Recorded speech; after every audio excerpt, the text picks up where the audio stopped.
Para la Procuraduría es muy importante, como decía el señor decano, socializar este proyecto de ley, pero no solamente para la Procuraduría, para el Congreso de la República, para la sociedad, para los funcionarios públicos. Pienso que en estos eventos se enriquece el proyecto que tuvo su origen en las diferentes personas que les corresponde aplicar el código disciplinario. Al inicio del año anterior integré una comisión. De esa comisión hicieron parte todas las órganos y todas las personas que desde el ejercicio profesional tienen que los primeros aplicar y los segundos igualmente utilizarlo en el ejercicio de la función disciplinaria. Quienes hicieron parte de esa comisión que terminó elaborando este proyecto de ley: la Defensoría del Pueblo, la sección segunda del Consejo de Estado, el Ministerio de Justicia, la Sala Disciplinaria del Consejo de la Judicatura, las personerías representadas por la Personería de Bogotá, los colegios de abogados litigantes en esta materia del derecho disciplinario. La intención inicial era modificar algunos aspectos del código. Personas que conocían en la aplicación de los aspectos que eran menester modificar, que eran menester actualizar de acuerdo a la jurisprudencia constitucional y a la jurisprudencia contenciosa administrativa, pero igualmente a la experiencia que se tenía en la aplicación del código. Y al terminar esta labor, que fue una labor muy juiciosa, se reunieron durante más de 5 o 6 meses semanalmente en la sede de la Procuraduría. Funcionarios de la Procuraduría hicieron la secretaría técnica de esta comisión. Terminaron con un proyecto de nuevo código disciplinario y se presentó al Senado de la República, y el Senado de la República le dio los 2 debates correspondientes: el primer debate en la Comisión Primera del Senado y el segundo debate en la plenaria del Senado. Y fue un debate muy enriquecedor, porque todas las preocupaciones y las observaciones que se quisieron hacer se hicieron, y fueron muchos aspectos que inclusive modificaron el proyecto. Ustedes bien saben que en el Senado de la República tienen asiento los más disímiles sectores de la sociedad, con criterios jurídicos, con criterios filosóficos, con criterios políticos que no permiten un tránsito tranquilo ni pacífico, sino que se somete a la prueba ácida de la discusión, de la controversia. Y fue así, y por eso debo decir que fue que el proyecto de ley que hoy cursa en la Cámara de Representantes salió enriquecido del Senado. Y no obstante esa pluralidad de criterios, pues, fácilmente se podría decir que casi se aprobó por unanimidad. Cerca de 70 senadores votaron en la plenaria favorablemente los artículos del proyecto, y un porcentaje un poco superior lo se hizo en la Comisión Primera del Senado. Pero les decía que fue enriquecedor. Después de casi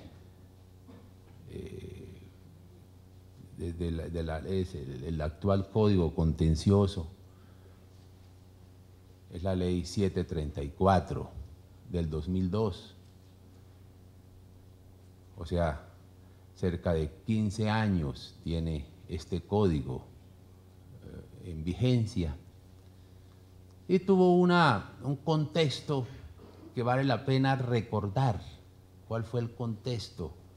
Que fue indudablemente el contexto o las líneas de ese código quedaron plasmadas en la Asamblea Constituyente.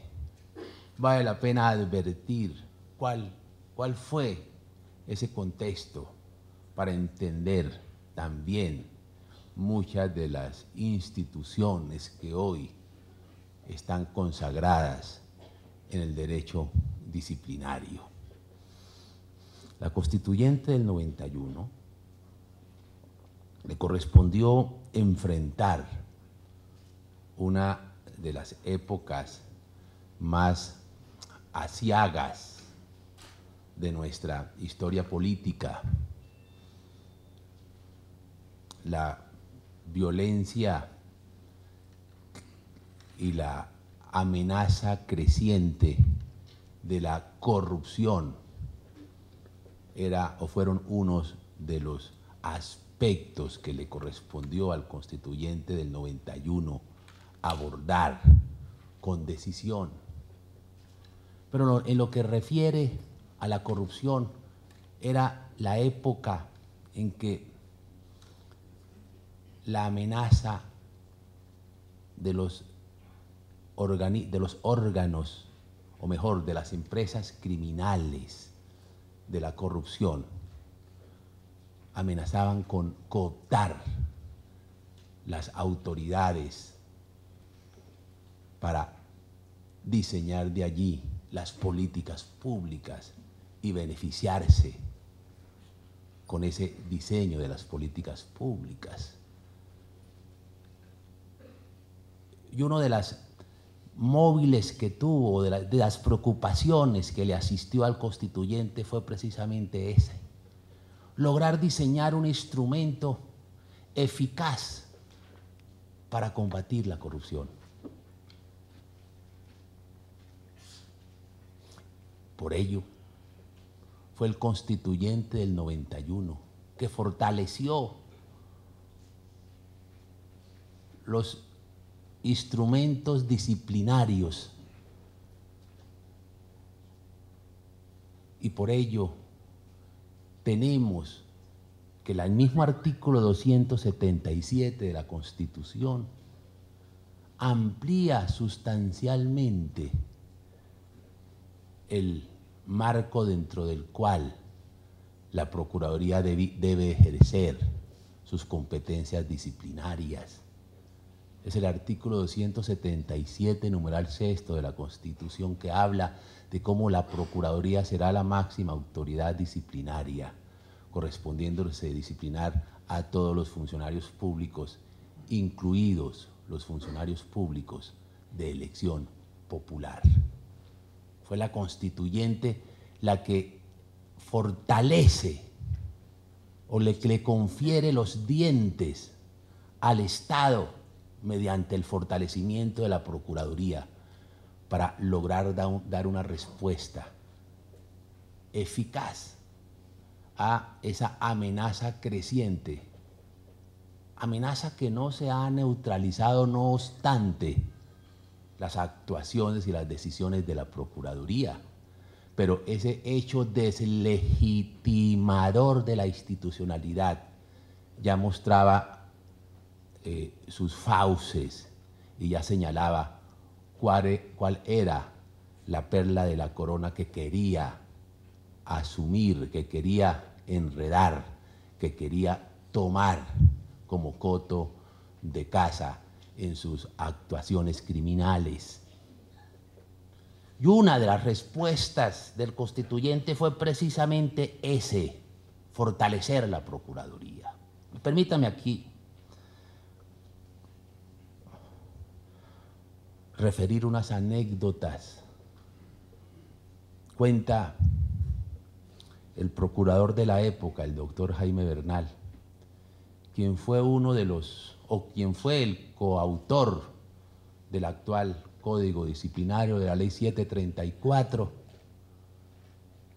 que se encontró cuando fungía como procurador general con la siguiente situación: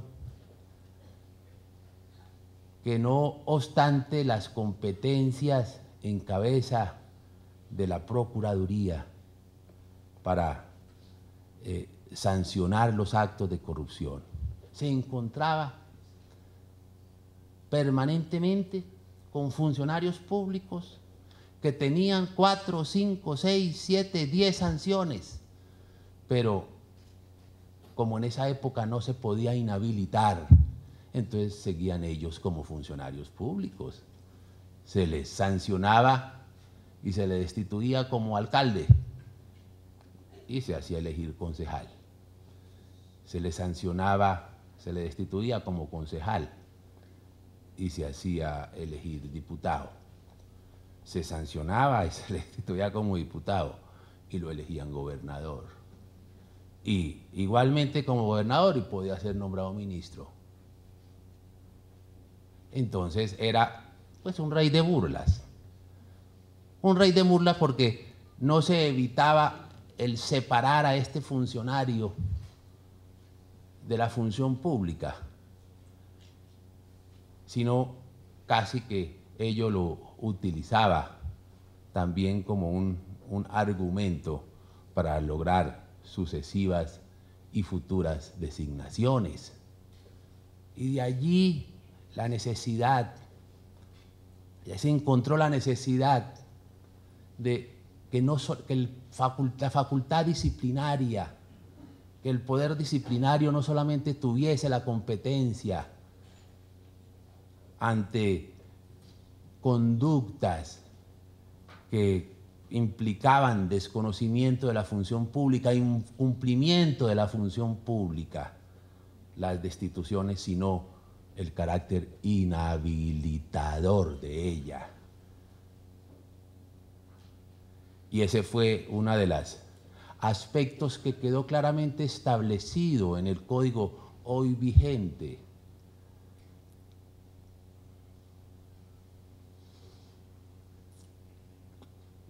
Competencia inhabilitadora, que está consignada en el artículo 44, entre el 44 y el 47. No me crean mucho cuando yo cito artículos o leyes, porque no es precisamente una virtud mía la memoria numérica. Pero por ahí, en el artículo 45 y 47 del Código Disciplinario Único, establece esa competencia inhabilitante. Una vez se sanciona, se destituye al funcionario por la comisión de faltas gravísimas. Ese artículo, esa competencia, ha sido estudiada y frente a ella se han ejercido los controles constitucionales y los controles convencionales pertinentes. No solamente sentencias de constitucionalidad, y dentro de esa sentencia los controles de convencionalidad, sino en numerosas sentencias de unificación y también en sentencias de tutela se ha analizado la competencia de la Procuraduría para inhabilitar a funcionarios públicos que incurren en conductas sancionadas en el Código Único Disciplinario.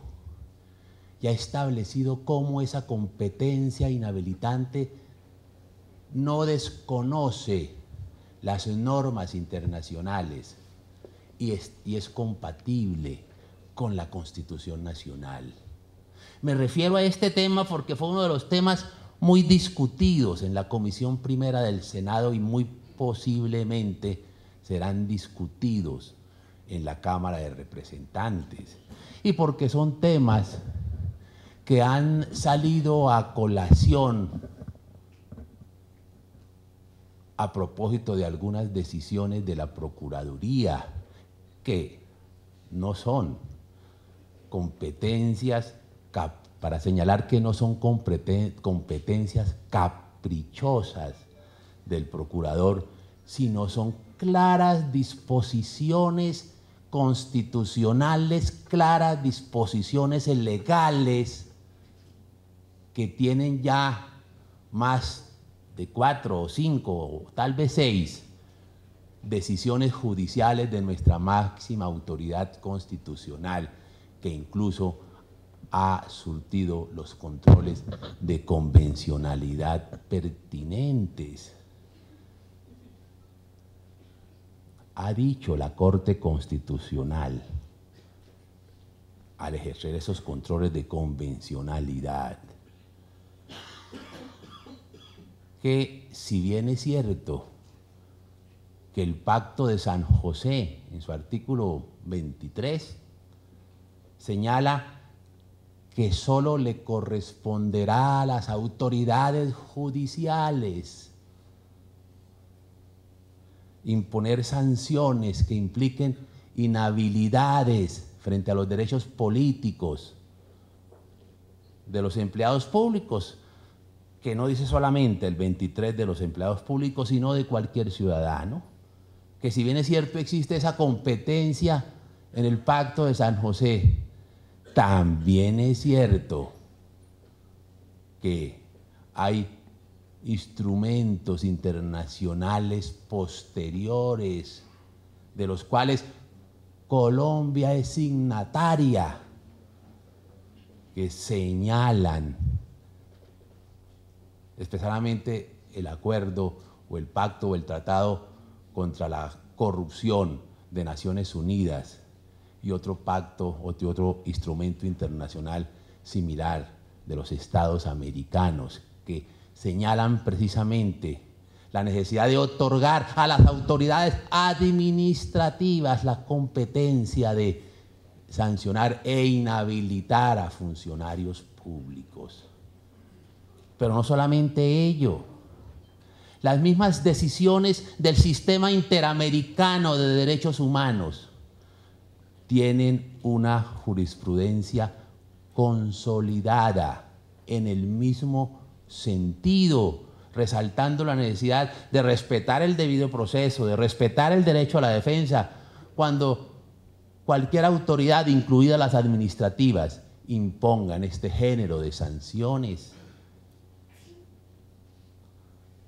Esa fue una decisión del constituyente y después plasmada por el legislador, que quiso darle dientes, afilar los dientes a la autoridad disciplinaria para combatir con eficiencia y con eficacia y prontamente la corrupción. Que a propósito, ha sido, y no me refiero a esta administración, sino me refiero a la Procuraduría, en los años de existencia, en los años en que se ha aplicado el actual estatuto disciplinario, ha sido reconocida esa labor. En estos 6 años que se llevan, se han destituido a más de 650 alcaldes, a más de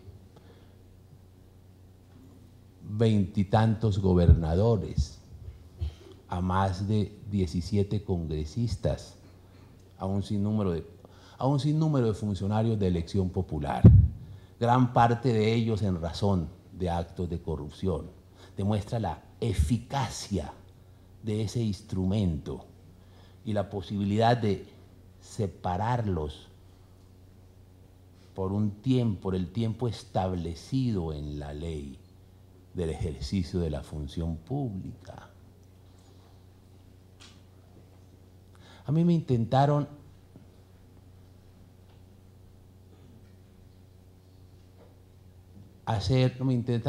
me hicieron una especie de bullying mediático, político, una especie de zarandeo por alguna decisión donde inhabilitaba a algún funcionario público. Pero conmigo tacan burro.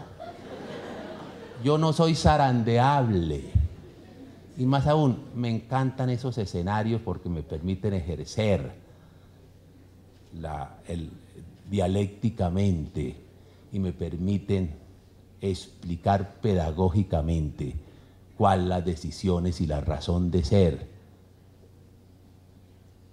de determinadas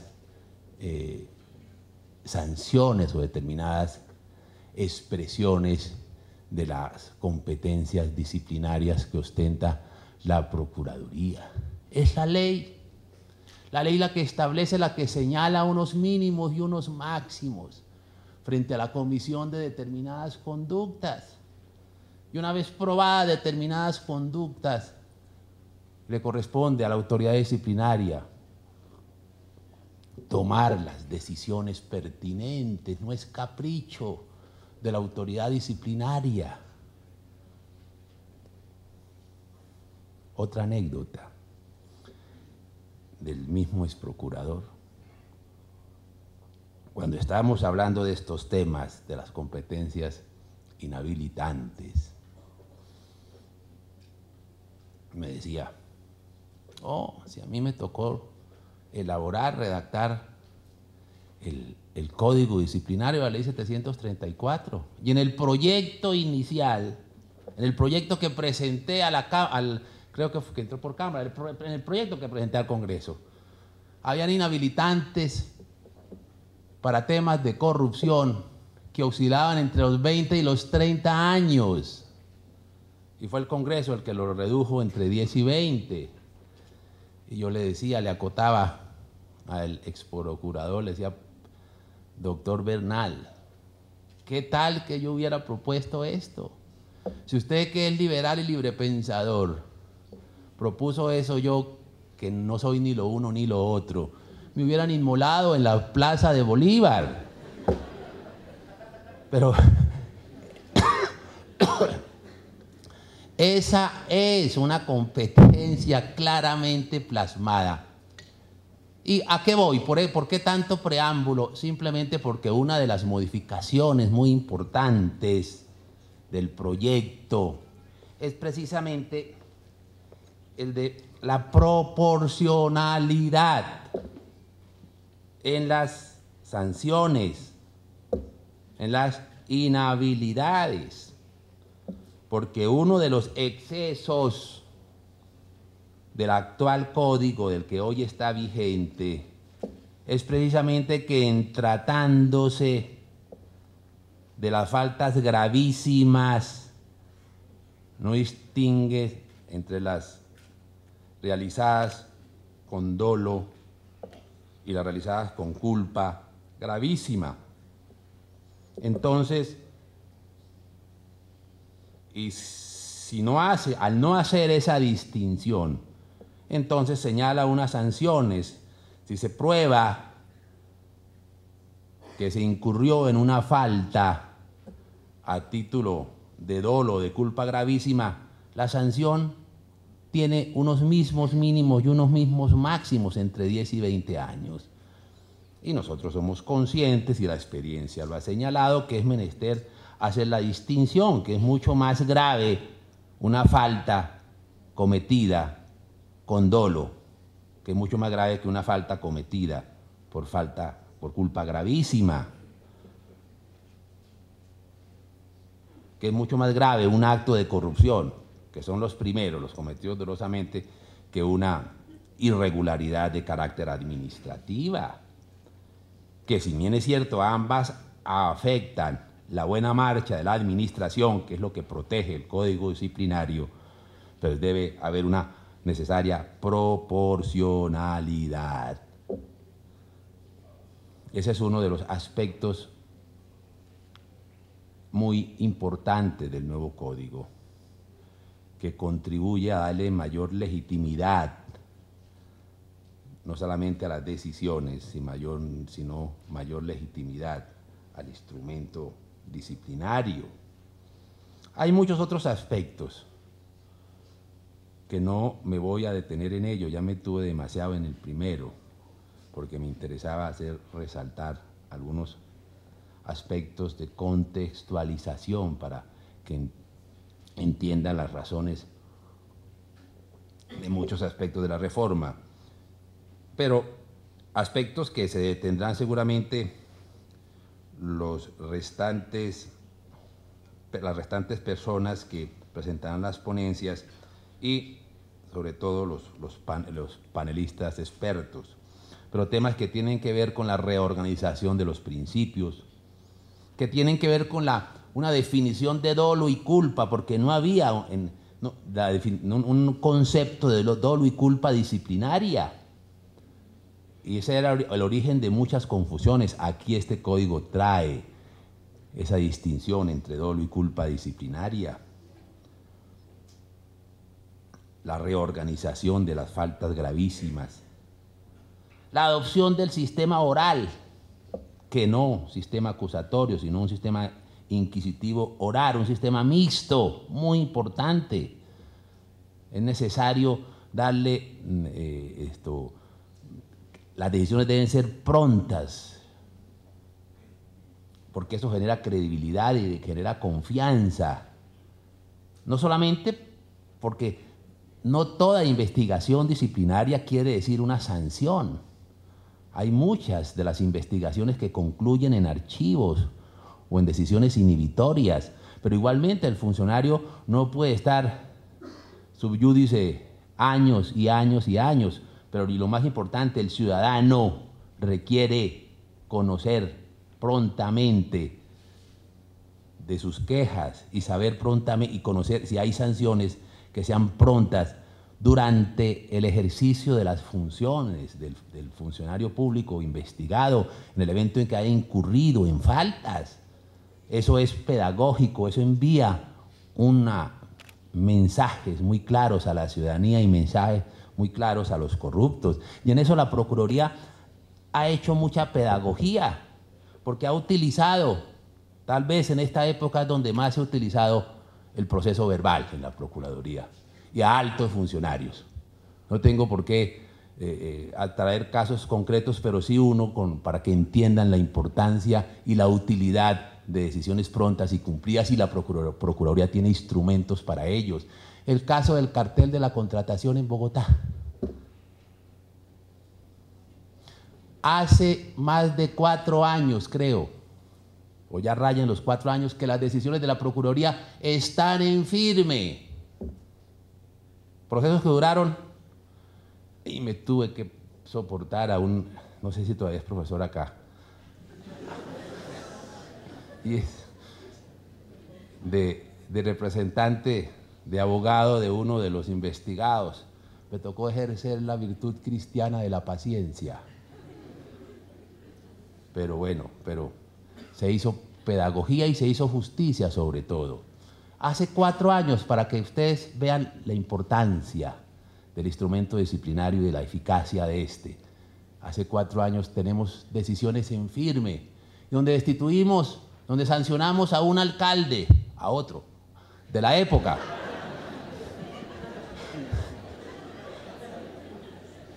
De la época, a un hermano de ese alcalde con destitución, a un congresista con destitución, y entre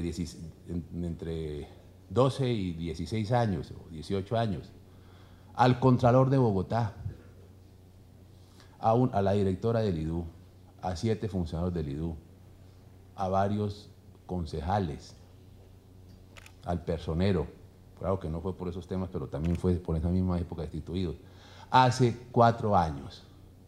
Y hoy no se conocen las decisiones todavía de la justicia penal, salvo una de un ex senador. Pero el resto no se conocen las decisiones de la jurisdicción penal.